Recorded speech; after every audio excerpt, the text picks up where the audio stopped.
Happy shall he be that rewarded thee, that thou hast served us. Happy shall he be that taketh and dashes thy little ones against the stone. You see, that was a sad time for the Israelites. When they were asked to sing a song of Zion, they said that they could not sing. In the past reading, I read that many Israelites went into West Africa from Babylon and several other places. Many slaves that were brought over to America were Hebrews. As the president of the organization Black History Speak, which I'm president, I often went to the African American Library and would read our history.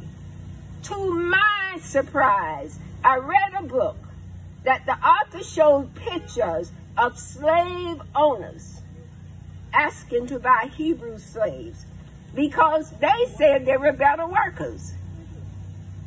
I was told that in the African American Library where many books on the African Americans have been taken out of the library. Is this a practice to help people not to know their history? The 14th Amendment to the United States Constitution, ratified in 1865, granted citizenship to all persons born or naturalized in the United States and guaranteed that all citizens equal protection of the law. One of the 3 amendments passed during the Reconstruction era to abolish slavery and establish civil and legal rights for Black Americans. There are people who believe that they are better than other people because of their skin tone. People of color have been treated without the love of God. You see, we must, God's people, walk in love. We must forgive people. We must love people. We must do the will of God. This has happened for many years, hundreds of years. The history of how Black have been treated is unacceptable in our Christian teaching. In the United States, white mobs or clans beat and kill many Blacks in over 100 cities, which many have reported over the years.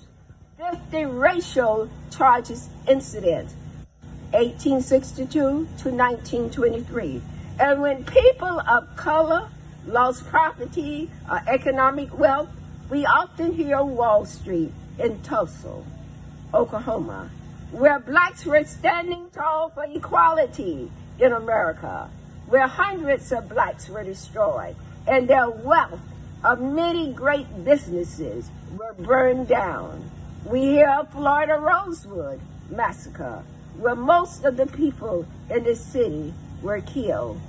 Those who lived were able to run away. Some of the whites in there helped them to get out. Rosewood was closed. It was close to Gainesville, Florida. A reporter said June 1st, 1921, brutal attacks on Greenwood was one of the most significant events in Tulsa history. Tulsa was recognized by an affluent African-American watch for 1 hour and 30 minutes, showing this white mob destroying the life of many discoverable Black men. In Elaine, Arkansas, began September 30, 1919, after Black shareholder Cropper dared to organize a union to bring an end to the unscrupulous practices of reports of whites stealing and taking what they owned from them. Attempts to organize their labor force prompted a ruthless crusade of death by a white mob that left as many as 800 Blacks dead. On September 30th, the union members were holding a meeting at a Black church, guarded by men.